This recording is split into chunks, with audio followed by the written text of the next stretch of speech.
Hello students, once again welcome back to the YouTube channel Computer World. In this video we are going to discuss another chapter of class 11th Computer Science with Python, Online Access and Computer Security. And the topics which we are going to discuss in this video are what are threats, what are the damages caused by threats and the solutions for them. So let us start. सबसे पहला हमारा topic होता है student threat. Now what is a threat? Threat is a potential violation of security. जब भी हमारे data में जो सिक्योरिटी होती है उसको ख़राब किया जाता है, उसके टर्म्स एंड कंडीशंस को वायलेट किया जाता है, that is known as threat. When a threat is actually executed, it becomes an attack. जब वो थ्रेट एग्जीक्यूट होती है तो वो एक अटैक बन जाती है. अगर हम ऑनलाइन कोई भी वर्क करते हैं तो वहाँ पे अगर हम कुछ कॉमन थ्रेट्स की बात करें तो वो आपकी होती हैं viruses, worms, trojans, spyware, adware, eavesdropping, hacking and so many others. तो यहाँ पे हम वन बाय वन सभी थ्रेट्स के बारे में पढ़ेंगे. तो सबसे पहली हमारी टर्म आती है malware. Malware is a short form of malicious software. Malware, mal is malicious and ware stands for software. तो मालवेयर की जो मालवेयर जो है वो किसकी शॉर्ट फॉर्म है? malicious सॉफ्टवेयर की, and it stands for bad software. It refers to the bad software which is used to refer to viruses, worms, spyware, adware. ये सारे जितने भी सॉफ्टवेयर हैं ये सारे किसके कैटेगरी के अंदर आते हैं? These are malware. Now the first malware is virus. अब वायरस क्या होता है?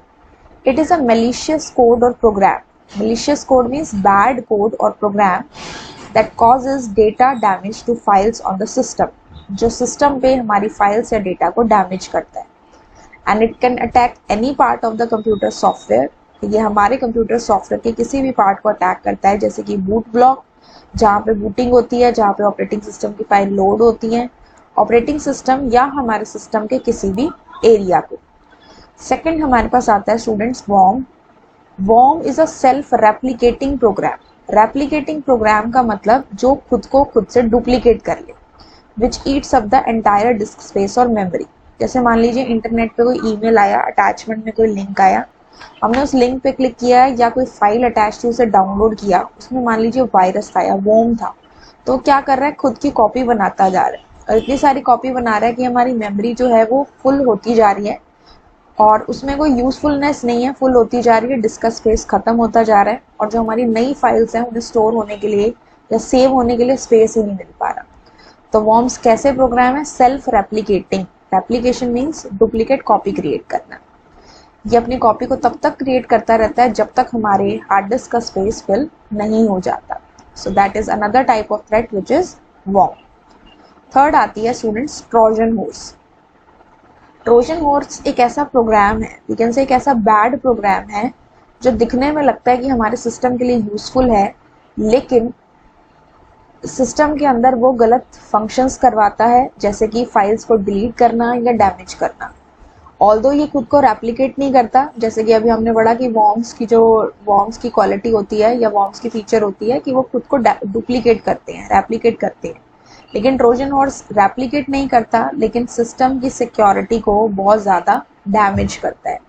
एक बार हमारे पास क्वेश्चन आ जाता है कि कौन सा ऐसा सॉफ्टवेयर होता है जो दिखने में तो हेल्पफुल लगता है, लेकिन जब आप उसे एग्जीक्यूट करते हैं तो वो हमारे सिस्टम को करप्ट करता है या फाइल्स को डिलीट और डैमेज कर देता है. तो वो हमारा होता है स्टूडेंट्स ट्रोजन हॉर्स. ठीक है. Now next we are having is what is the damage caused by the virus, worms and the Trojan horses. सबसे पहले ये फाइल्स को डैमेज या डिलीट करते हैं, हमारे सिस्टम को स्लो कर देते हैं, इन्वेड्स योर ईमेल प्रोग्राम, यानी कि आपकी जो भी ईमेल आईडी है, आपकी ईमेल जो है उसको अटैक कर देते हैं एंड आपके डिस्क स्पेस को ईट अप कर लेते हैं, ख़त्म करते जाते हैं. नेक्स्ट हमारी थ्रेट होती है स्टूडेंट स्पाईवेयर. स्पाई मीन्स जासूसी करना, वेयर हो गया सॉफ्टवेयर. तो स्पाईवेयर एक ऐसा सॉफ्टवेयर है जो आपके सिस्टम पे इंस्टॉल्ड होता है to spy on your activities, कि आप कौन सी वेबसाइट पे जा रहे हो, क्या विजिट कर रहे हो, क्या आपने चेक किया, इस सब को चेक करने का काम होता है स्पाईवेयर का. एंड ये क्यों चेक कर रहा है? क्योंकि इस डेटा की इंफॉर्मेशन वो किसी और पर्सन को देगा जो इस काम के लिए उसे पे कर रहा होगा. That is known as spyware. And कई बार क्या होता है, ये हमारे पीसी पे, हमारे कंप्यूटर के ऊपर बिना हमारे कंसेंट के, बिना हमारे परमिशन के इंस्टॉल हो जाता है। तो दिस इज स्पाईवेयर। फिर आता है एडवेयर, जो इसी के जैसा है। अब आपको नाम से ही पता लग गया होगा, एडवेयर ऐसे प्रोग्राम जो आपके सिस्टम में अनवांटेड एड्स को शो करते हैं। जैसे आपने देखा होगा कि आप मान लीजिए कोई भी वेबसाइट पे काम कर रहे हैं, सर्च कर रहे हैं वहाँ पे, तो वहाँ पे आपने कोई भी प्रोडक्ट देखा, कोई ड्रेस हो सकती है, कुछ भी प्रोडक्ट हो सकता है, तो आप थोड़ी देर बाद किसी और वेबसाइट पे जाते हैं तो आपको वही प्रोडक्ट्स जो आपने पहले देखे थे वही एड्स में दिखने लग जाते हैं। तो ये जो आपका सॉफ्टवेयर होता है, ये जो आपके ऐसे प्रोग्राम्स होते हैं जो आपके सिस्टम में अनवांटेड एड्स शो करते हैं, वो एडवेयर की वजह से आते हैं। कई बार जब हम कोई सॉफ्टवेयर को इंस्टॉल कर रहे होते हैं तो टर्म्स और कंडीशंस को हम इतना ध्यान नहीं देते और उसके एग्री वाले चेक बॉक्स पे हम टिक मार्क कर देते हैं। तो उसमें कुछ पॉइंट्स मेंशन्ड होते हैं कि ये आपको इस तरह से एड्स दिखाएगा, तो वो अननोइंगली हमारे सिस्टम में इंस्टॉल हो जाते हैं। इसलिए जब भी हम कोई सॉफ्टवेयर इंस्टॉल करें, हमें उसे इंस्टॉलेशन आर्ग्यूमेंट्स को अच्छे से रीड कर लेना चाहिए। ठीक है, so this is the adware. Next is eavesdropping. Eavesdropping होता है कान लगा के सुनना। तो ईव्सड्रॉपिंग एक पैसिव अटैक है in which an attacker gains access to the communication medium through which some communication is taking place and then listens to the communication and gets information about the content of the message. Normal eavesdropping क्या होती है, जैसे मैं कोई बात कर रही हूँ किसी से and the third person is listening to that communication. And eavesdropping क्या है कि आप सिस्टम पे कोई काम कर रहे हैं और आप जो जो काम कर रहे हैं किसी भी कम्युनिकेशन सिस्टम के थ्रू या मीडियम के थ्रू आप किसी से चैट कर रहे हैं या बात कर रहे हैं, तो कोई दूसरा पर्सन या तीसरा पर्सन, कोई अटैकर जो है वो आपको इन्फॉर्मेशन को चेक कर रहा है और ये देख रहा है कि आप इन्फॉर्मेशन किसको सेंड कर रहे हैं, कहाँ से आपको आ रही है। So this type of attack is known as eavesdropping. Actively नहीं होता, आपको पता नहीं लगता, लेकिन बैक साइड में इस काम हो रहा होता है। जैसे अगर हम हैकर्स की बात करें तो उसमें ये टर्म आ सकती है, ईव्सड्रॉपिंग। देन आता है क्लास हैकिंग। हैकिंग होता है unauthorised access to control our computer network security system from for some illicit purpose. Unauthorised access का मतलब बिना हमारी परमिशन के हमारे कंप्यूटर के नेटवर्क सिक्योरिटी सिस्टम के ऊपर कोई कंट्रोल कर लेता है किसी इलिसिट पर्पस, यानी कि इलीगल वर्क के लिए, तो उसे हम कहते हैं हैकिंग। एंड जनरली ये इलीगल एक्टिविटी होती है एंड साइबर क्रिमिनल्स इसको यूज करते हैं। तो इसीलिए कहा जाता है कि आप जो भी ईमेल आईडीज यूज करते हैं या जिस भी वेबसाइट पे आप जाते हैं और लॉग इन करते हैं with the help of password, time to time आप अपने पासवर्ड्स को चेंज करते रहें। ठीक है, next is solution to virus, adware and spyware. जो अभी हमने थ्रेट्स पढ़ी हैं, इनके सोल्यूशन क्या होंगे? सबसे पहले हमें वायरस के लिए एंटीवायरस और स्पाईवेयर के लिए एंटी स्पाईवेयर का यूज करना चाहिए। हमारे सिस्टम में जो अपडेट्स आती रहती हैं we should download them regularly. अपने सिस्टम की स्कैनिंग हमें टाइम टू टाइम करते रहना चाहिए। अपने सिस्टम को हमें अप टू डेट रखना चाहिए और जब भी आप इंटरनेट से कोई भी फाइल डाउनलोड करो, यू शुड बी कॉशियस, सावधानी से, carefully you should download. Emails के साथ यू शुड बी केयरफुल, कोई भी अटैचमेंट है बिना अननोइंगली आप उसे डाउनलोड ना करें जब तक आपको एग्जैक्टली उसके सोर्स का ना पता हो। एंड ईमेल में कोई लिंक आ रहा है तो डायरेक्टली उस पर क्लिक ना करें, copy that, paste it in the address bar of any web browser and then check what is the content of the link. And अगर पॉसिबल हो तो अपने सिस्टम में कुकीज़ को डिसेबल कर दें, क्योंकि कुकीज़ हमारे जो भी सर्चिंग होती है, जो भी एक्टिविटी होती है वेबसाइट पे या इंटरनेट पे, उस डेटा को स्टोर करती रहती है in the form of small text files. अब स्पैम और ईव्सड्रॉपिंग जो होती है उसके क्या सोल्यूशन होते हैं? स्पैम क्या होता है एक्चुअली?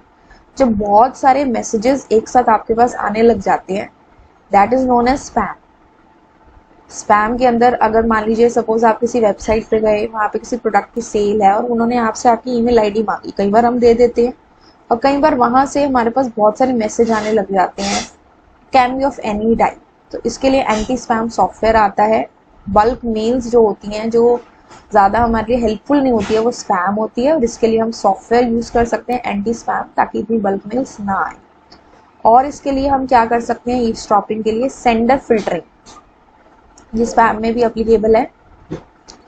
इसके अंदर हम कुछ कंडीशंस या कुछ ऐसे ईमेल आईडीज लगा देते हैं कि अगर यही ईमेल आईडी से हमारे पास मैसेज आ रहा है तो बस वही हमारे इनबॉक्स में आना चाहिए, बाकी कोई नहीं आना चाहिए। बाकी जो भी मेल आएगी उस दैट विल बी क्वारंटाइन, यानी कि उसे सेपरेट कर दिया जाएगा ताकि बाद में कभी टाइम हो तो हम उसे चेक कर सकें। एंड ये किसके बेसिस पे होती है? दो बेसिस पे होती है, one is digital certificate and one is digital signature. Now what is the difference between digital certificate and the digital signature? Certificate और सिग्नेचर तो आप नॉर्मली जानते हैं कि क्या होता है। जब इसके आगे वर्ड लग जाता है डिजिटल, दैट मीन्स जो कि इलेक्ट्रॉनिक फॉर्म में हो, ठीक है।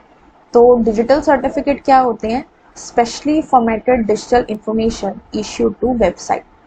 डिजिटल सर्टिफिकेट ऐसे सर्टिफिकेट्स होते हैं जो कि सेंडर की आइडेंटिटी को वेरीफाई करते हैं। जैसे दो पर्सन है, एक सेंडर है एक रिसीवर है, तो डिजिटल सर्टिफिकेट अगर हमारे पास होता है, सेंडर के पास डिजिटल सर्टिफिकेट है, तो वो रेसिपिएंट को सेंड कर सकता है। और डिजिटल सर्टिफिकेट एक थर्ड पार्टी से इशू होता है जो कि होती है सर्टिफिकेट अथॉरिटी, CA। अब अगर यहाँ से इशूड सर्टिफिकेट सेंटर के पास है, उसने रिसीवर को भेजा, तो रिसीवर ट्रस्ट कर सकता है कि ये एक मतलब सही सोर्स से आपको डेटा दिया जा रहा है, ठीक है। तो ये वैलिडेट करता है कि आपका जो डेटा है वो सही है, कोई भी फेकनेस नहीं है आपके डेटा में, ठीक है। और डिजिटल सिग्नेचर क्या होते हैं? जैसे एक आप नॉर्मल सिग्नेचर पेपर पे करते हैं, तो डिजिटल सिग्नेचर हुए जो आपके इलेक्ट्रॉनिक फॉर्म में सिग्नेचर्स होते हैं। जैसे कोई भी एंट्रेंस एग्जाम होता है तो आप उसके लिए फॉर्म फिल करते हैं, तो उसमें आपको अपनी फोटो और अपने सिग्नेचर्स अपलोड करने होते हैं। तो जब आप उसे अपलोड कर देते हैं वो क्या बन जाते हैं? डिजिटल सिग्नेचर, ठीक है। ऐसे ही जब वो सिस्टम के अंदर इलेक्ट्रॉनिक फॉर्म में हुए वो गए डिजिटल सिग्नेचर। ऐसे ही जो हमारा फिंगरप्रिंट होता है वो अगर डिजिटल फॉर्म में हमारे पास है तो हो गया डिजिटल सिग्नेचर। ये किसी की क्रिएटर की या किसी प्रोड्यूसर की आइडेंटिटी को ऑथेंटिकेट करने के लिए होता है कि हाँ ये वही पर्सन है, तो that is known as digital signature. अब इस पिक्चर में आप देख सकते हैं कि डिजिटल सिग्नेचर और डिजिटल सर्टिफिकेट कैसे होते हैं। जैसे आप यहाँ पे देख रहे हो, डिजिटल सर्टिफिकेट में नाम है, एक सीरियल नंबर है जो यहाँ नंबर दे रखा है, इसकी डेट है एक्सपायरी की, और पब्लिक की। पब्लिक की बेसिकली होती है जो एक प्रोसेस होता है हमारा इंक्रिप्शन और डिक्रिप्शन का। जो भी हमारा डिजिटल डेटा होता है उसे कोडेड लैंग्वेज में जब चेंज किया जाता है उसे इंक्रिप्शन कहते हैं, which is known as cipher text. तो पब्लिक की ऐसा एक पासवर्ड आप कह सकते हो जो सबके लिए सब जानते हैं, और प्राइवेट की ऐसी होती है जो सिर्फ पर्सन वही जानता है जिसने उसे सेंड किया होता है या जिसका वो डेटा होता है। और डिजिटल सिग्नेचर हमारा इस फॉर्मेट में होता है, जैसे सिग्नेचर्स हैं या कोई सील है या ये हमारे फिंगरप्रिंट्स हैं, और ये सबके अपने अलग अलग रहते हैं, ठीक है। नेक्स्ट हमारा रहता है students firewall. Firewall general terms में बात करें तो एक ऐसी वॉल जिसपे फायर है। तो अगर आपको उस वॉल के थ्रू जाना है, उसके वहां से जाना है, तो आप क्या करेंगे? एकदम से उसके थ्रू तो नहीं जा सकते, तो बेसिकली आप क्या करेंगे? आइदर यू कैन जंप और you can take some other route. तो बेसिकली क्या कर रही है वो? एंट्री को प्रिवेंट कर रही है। तो फायरवॉल क्या होता है? सिस्टम के अंदर जो फायरवॉल होता है, it is either a hardware और a software based that controls the incoming and outgoing traffic based on a set of rules.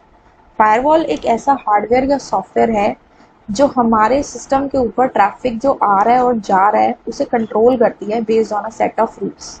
जैसे ट्रैफिक पुलिसमैन होता है, वो क्या करता है? रोड के ऊपर ट्रैफिक को कंट्रोल करता है, जो इनकमिंग और आउटगोइंग ट्रैफिक है।